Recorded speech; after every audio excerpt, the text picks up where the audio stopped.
At my son's funeral, my daughter-in-law stood over his coffin, looked me straight in the eye, and said, "Stop crying and pack your things.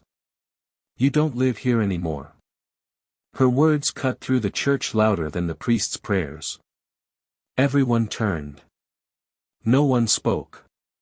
But instead of answering, I just stared at the photograph of my boy, and smiled. Because what she didn't know, was that the man she buried left behind a truth that could bury her pride, too. If you're new here, hit subscribe and comment where you're watching from, because what happened next taught me that silence is sometimes the loudest revenge. I'm Charles Bennett, a retired architect and a father who built everything with his hands, except the respect of the woman my son married. This isn't a story about inheritance or property. It's a story about how grief exposes greed, and how quiet men build storms while pretending to pray. The funeral wasn't the first time she humiliated me. When my son was alive, she treated me like decoration, useful only when guests came. She changed the locks the week he was hospitalized. She said it was for safety. I believed her. God help me, I believed her because I thought grief made people protective, not predatory. But after he passed, she handed me a cardboard box labeled "Dad's Leftovers." Inside were my tools, and a note, "You can't fix what's gone." Those tools had built 3 generations of memories in that house. My grandfather's hammer, still solid after 70 years. The level my father gave me when I turned 16. The measuring tape that helped me design my son's nursery. All of it dismissed as leftovers, like scraps thrown to a dog. I stood there holding that box, feeling the weight of every nail I'd driven, every wall I'd framed, every room I'd crafted with love. And she looked at me like I was the stranger. Like I was the one who didn't belong in the house where I'd changed my son's diapers, taught him to ride a bike in the hallway during winter storms, and held him when nightmares made him cry. The morning after the funeral, she was already rearranging furniture. Moving his pictures to storage. Replacing his favorite chair with something more modern. I watched through the window as she erased him piece by piece, and I realized that grief isn't universal. Some people mourn. Others redecorate. She told the neighbors I was struggling to adjust and needed professional help. She made it sound like kindness, but I heard the undertone. She was building a narrative where I was the problem that needed solving, the burden that needed removing. And people nodded sympathetically, not because they understood, but because it was easier than asking uncomfortable questions. When I tried to visit my son's grave alone, she was already there, not crying, but talking on her phone about property assessments and market evaluations. She saw me approaching and ended the call quickly, putting on a performance of grief that looked as artificial as her sympathy at the funeral. "Charles," she said, "I think it's better if we coordinate our visits. For healing." Even at his graveside, she was managing me like an inconvenience. At the reception after the burial, she poured champagne, laughed with her colleagues, and told them I had nowhere else to go. Even my son's co-workers nodded, believing her. They looked at me with that mixture of pity and awkwardness that people reserve for problems they don't want to inherit. I just stood there, holding the folded flag they gave me from his casket, my son's honor in my arms, and realized something: people confuse silence for surrender. She introduced herself to guests as the widow, but referred to me as David's father, as if our relationships to him existed in separate universes. She accepted condolences with practiced grace while I stood in the corner, watching her perform grief like a role she'd rehearsed. When someone asked about David's dad, she'd glance over with manufactured concern and say, "He's taking it very hard. We're all worried about him." But the worst part wasn't her lies. It was watching people believe them. Watching my son's friends nod knowingly when she implied I was unstable. Watching family members exchange glances when she suggested I needed professional support. She was rewriting history in real time, turning my 40 years of fatherhood into a footnote in her narrative of tragic widowhood. Her colleagues from the real estate firm circled around her like vultures sensing opportunity. They talked about new beginnings and fresh starts while I stood 20 feet away, still wearing the suit I'd bought to bury my child. They discussed property values and renovation potential while his body was still warm in the ground. And she encouraged it all, nodding enthusiastically about finally having space to breathe. That night, I slept in my car, outside the house I designed 40 years ago. The same house where I'd drawn every blueprint by hand, where I'd installed every fixture personally, where I'd built my son's treehouse and later helped him build his first model airplane. I sat there in the darkness, looking at windows I'd framed and a porch I'd built with my own hands, now forbidden to me by someone who'd lived there for barely 5 years. While she was inside planning her new beginning, I opened my old leather bag. Inside it, an envelope marked, "For when the world forgets who you are." My son had written that 2 years before the accident. The handwriting was his, careful and deliberate, the way he used to write when something was important.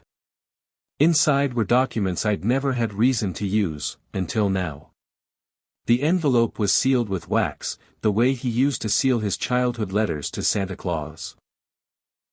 Even in his adult preparations for the unthinkable, he'd kept that childlike attention to ceremony.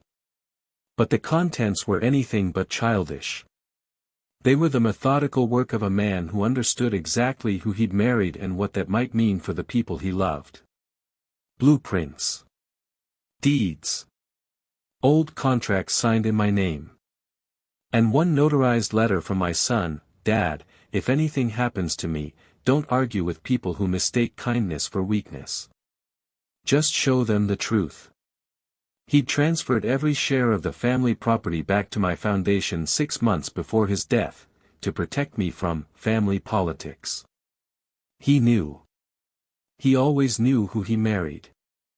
The documents were comprehensive, covering not just the house but the entire family compound, the workshop where I'd taught him carpentry, the garden where we'd grown vegetables together, even the small cabin by the lake where he proposed to her.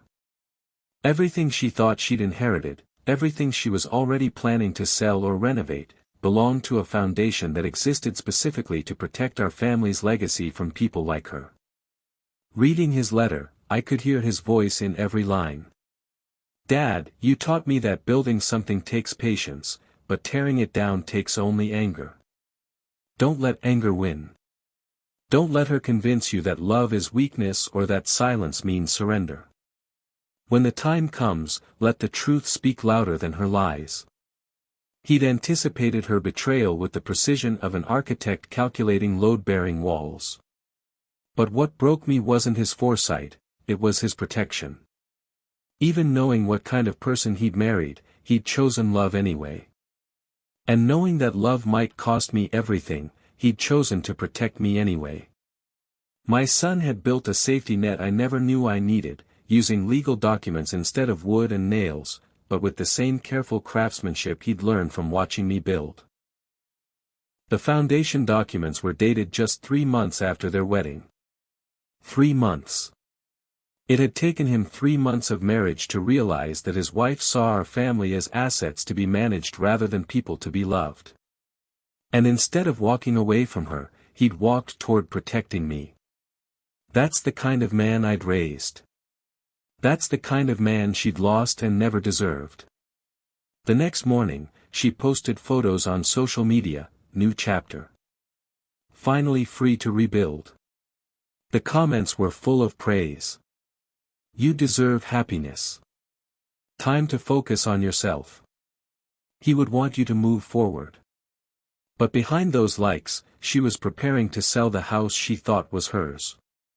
She didn't even know the name on the ownership record wasn't hers, or my son's. Her Instagram feed became a catalog of erasure. Photos of rooms with his belongings removed, walls repainted, furniture rearranged. She tagged interior designers and renovation contractors, soliciting bids for a complete transformation. Starting fresh, she captioned one photo of his empty office: Out with the old, in with the new, she wrote under a picture of his books boxed for donation. The comments section became an echo chamber of enablement. Her friends celebrated her strength and resilience, praising her for not wallowing in the past. They liked every post, shared every update, and validated every decision to erase my son's presence from what they thought was her space. None of them asked about me. None of them wondered where the father had gone. I had simply disappeared from the narrative, as cleanly as she'd disappeared his photographs. She scheduled contractors to remove the workshop where my son and I had spent countless weekends. She planned to turn it into a yoga studio, she told her followers, a space for healing and growth. The irony wasn't lost on me, she wanted to build her healing on the demolition of ours. She was going to destroy the place where 3 generations of Bennett men had learned to create, to fix, to build something lasting with their hands. But the most painful posts were her tributes to my son. Carefully curated memories that painted her as the devoted wife and him as the perfect husband, while completely omitting the fact that he had a father who'd loved him first, longer, and deeper than she ever could. She told stories about their adventures that I knew included me, but I'd been edited out like an unwanted photobomber. She claimed traditions as theirs that had been ours for generations. I went to the same lawyer who handled the family trust. But this time, I added one more condition: no confrontation. Let her walk straight into her own paperwork. We reissued the property verification and froze the title transfer. Then I waited, while she dug her own hole online, bragging about her home. The lawyer, Margaret Chen, had handled our family's legal affairs for 15 years. She'd drawn up my son's will, witnessed his wedding, and helped establish the foundation that would now become his final gift to me. When I showed her the envelope he'd left, she nodded grimly. He came to me 6 months ago, she said. He was very specific about the timing. He wanted everything in place, but he didn't want it activated unless something happened to him and you needed protection. Margaret had seen enough family disputes to recognize the pattern. She's not the first widow to mistake grief for ownership, she told me. But your son was thorough. Every document is ironclad. Every transfer is documented. Every provision is designed to protect you and the family legacy. He was a good man, Charles. And he knew exactly what he was doing. We filed the necessary paperwork to activate the foundation's ownership claims. We notified the county registry of the title transfers. We froze any pending sales or modifications to the property. And then we waited, watching her public celebration of ownership become increasingly elaborate and therefore increasingly damning. Every Instagram post, every contractor consultation, every renovation plan became evidence of her assumption of rights she'd never possessed. The waiting was the hardest part. Not because I doubted the outcome, but because I had to watch her systematically erase my son while believing she was entitled to do so. She sold his motorcycle to fund her renovations. She donated his clothes without asking if I wanted anything. She threw away his childhood drawings that I'd framed and hung in his old bedroom. Each act of disposal felt like another small murder, another death I had to endure in silence. But silence, I was learning, could be strategic. Every day I didn't confront her, she became more confident, more public, more committed to a future that existed only in her imagination. She scheduled magazine interviews about rebuilding after loss. She agreed to a documentary about young widows finding strength. She was building her brand on the foundation of my son's grave and my supposed displacement. 2 weeks later, she hosted a remodeling meeting. Architects, real estate agents, and friends came to redesign her space. That's when my attorney walked in. He didn't shout. He simply handed her an envelope and said, "This address belongs to the Charles Bennett Foundation." Her laughter died mid-breath. The papers fell to the floor like ashes. For the first time since my son's death, she went silent. The meeting was supposed to be her moment of triumph. She'd invited the local paper to photograph her transformation journey. She'd prepared a presentation about honoring the past while embracing the future, which was her way of saying she planned to get everything my son and I had built together. The contractors had brought estimates. The designers had brought samples. The real estate agent had brought comparable sales data. Margaret entered through the front door, the door I'd installed myself 35 years ago, with the quiet authority of someone who'd done this before. She didn't interrupt the presentation. She waited until the widow finished explaining her vision for the master suite renovation, before stepping forward with her briefcase and her calm, professional smile. "Excuse me," Margaret said. "I'm Margaret Chen, representing the Charles Bennett Foundation. I have some documents that concern this property." The room went quiet with the peculiar silence that follows when important people realize something has gone very wrong. The contractors looked confused. The designers looked concerned. The real estate agent started checking her phone. But she, my daughter-in-law, looked terrified. For the first time since my son's death, I saw her lose the composed confidence that had carried her through 2 weeks of public celebration. Her hands started shaking as Margaret opened the briefcase and withdrew a stack of documents thick enough to choke a horse. "These are the property deeds, transfer documents, and foundation charters that establish legal ownership of this address and all associated structures." The envelope contained copies of everything: the original deed I'd signed when I built the house, the foundation documents my son had established, the transfer papers he'd filed 6 months before his death, and the court orders Margaret had obtained to freeze any unauthorized changes to the property. Every page was stamped, notarized, and legally binding. Every signature was authenticated. Every date was documented. Margaret didn't raise her voice. She didn't need to. She simply read from the documents in the same tone she might use to read a grocery list. Property ownership transferred to the Charles Bennett Foundation on March 15 of this year. Transfer initiated by David Charles Bennett as part of his estate planning. Foundation established to preserve family legacy and protect surviving family members from potential disputes. She looked up at the assembled crowd. Any modifications to this property require foundation approval. The contractors started packing their samples. The designers began collecting their portfolios. The real estate agent quietly deleted photos from her phone. The photographer from the local paper suddenly remembered he had another appointment. Within 10 minutes, the room was empty except for Margaret, my daughter-in-law, and me, standing in the doorway like a ghost she thought she'd successfully exorcised. Within days, the story spread across town. Her clients withdrew listings. Her firm suspended her for ethical violations. Neighbors whispered, not out of cruelty, but disbelief, how someone could bury a man and then try to bury his father. Justice didn't come through revenge.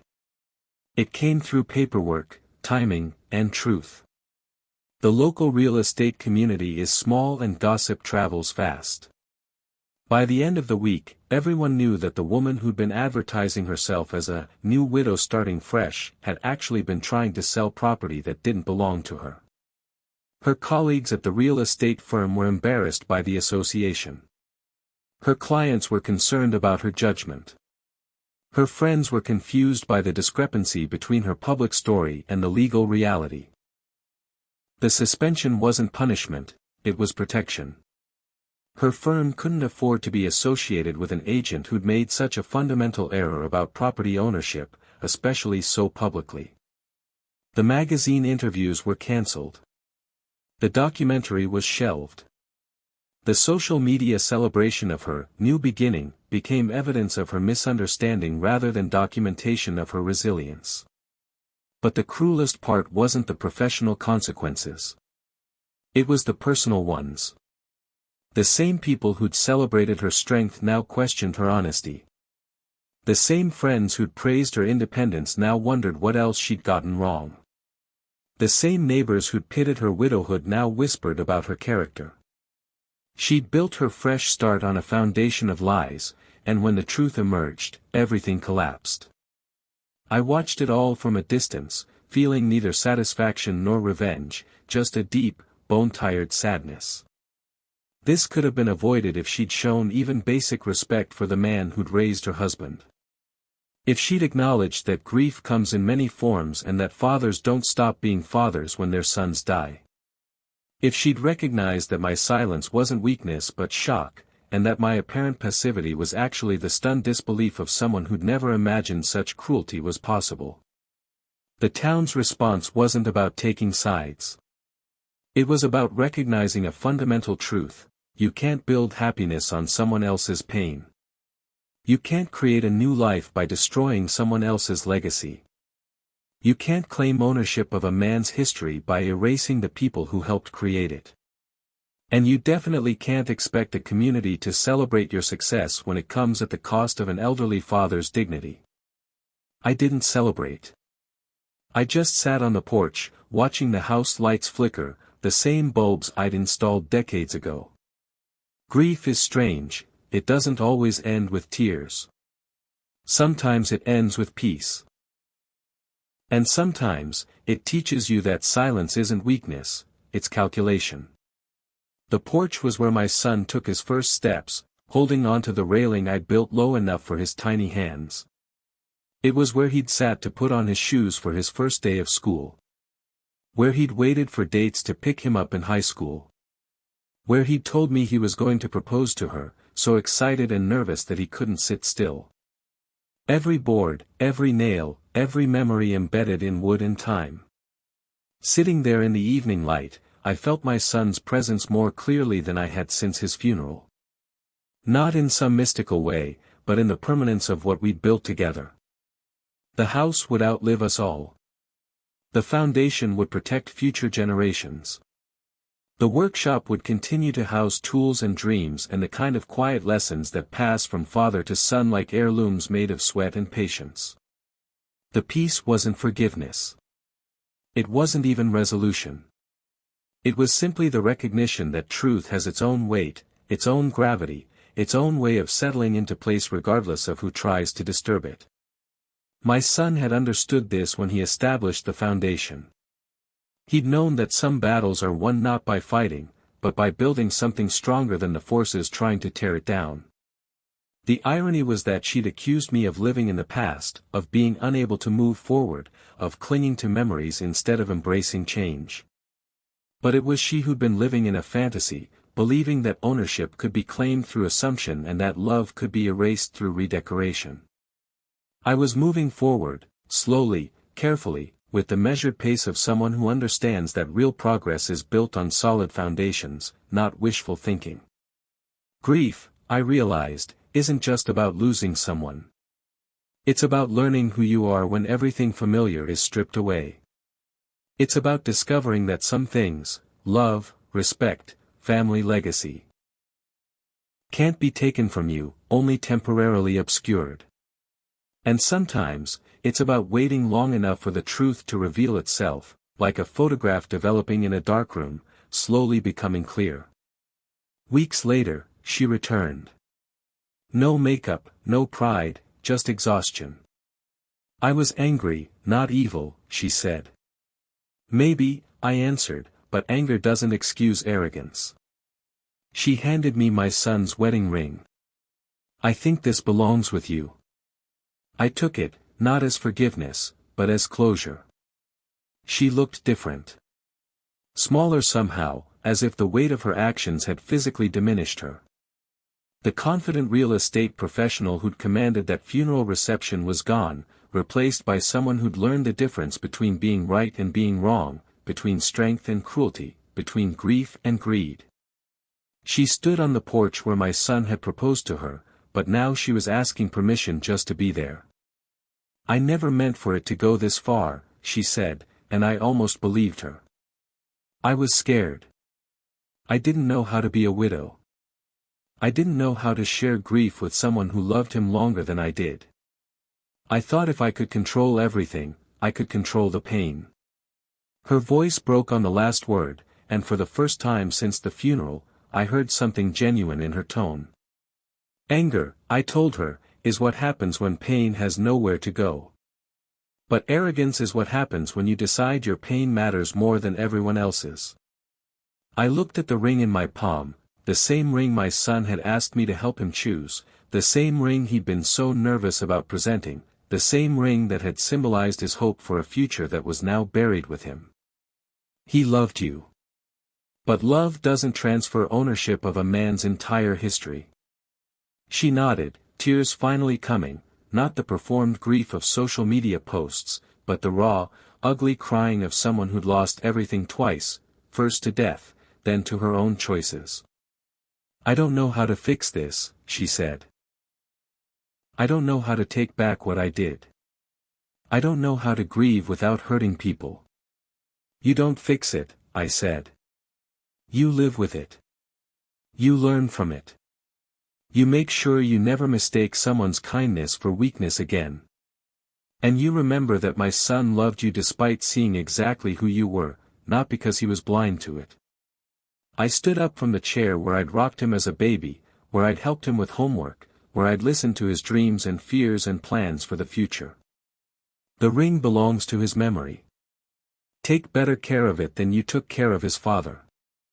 The closure wasn't forgiveness. Forgiveness would imply that what she'd done was forgivable, and some things exist beyond the reach of pardons.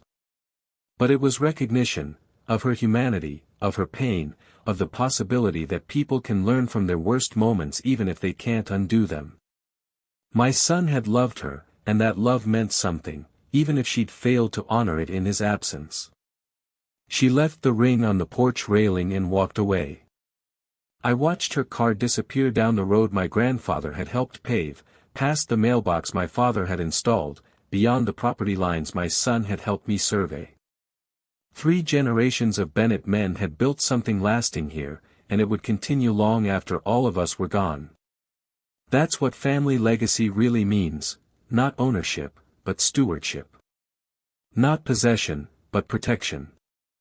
If you've ever been disrespected because you were quiet, remember this: the loudest people often have the least to lose. The quiet ones, they own the walls others shout inside. My son understood this. He knew that real strength doesn't announce itself. It doesn't need validation or applause. It simply endures, builds, protects, and waits for the right moment to speak its truth. Tell me in the comments, have you ever had to remind someone that respect isn't a gift, it's earned? Like, subscribe, and never forget, quiet people aren't weak. They're just waiting for the right moment to speak. The right moment isn't always the obvious moment. It's not the moment when emotions are highest or when injustice is most visible. Sometimes the right moment is weeks later, when legal documents speak louder than angry words. Sometimes it's when the truth has had time to organize itself into undeniable facts. Sometimes it's when silence has created enough space for someone else's assumptions to collapse under their own weight. My son taught me that in his final gift, not just the legal protection, but the wisdom embedded in his strategy. He could have confronted her while he was alive. He could have demanded she respect his father. He could have chosen a different wife altogether. Instead, he chose love, protection, and patience. He built a bridge between his heart and his head, between his hope for her goodness and his preparation for her failure. That's what quiet people do. We don't surrender. We don't accept disrespect. We don't enable cruelty. We build. We plan. We protect what matters. And when the time comes, when the moment is right, when the truth is ready, when justice can be served with precision instead of passion, we speak. And the world listens, not because we're loud, but because we've earned the right to be heard. The walls I built are still standing. The family I protected is still protected. The legacy I preserved will continue long after this pain has faded into memory. That's what matters. That's what lasts. That's what my son knew I would understand when he left me that envelope marked, "For when the world forgets who you are." The world didn't forget. It just needed reminding. And sometimes, the quietest reminders carry the loudest truths.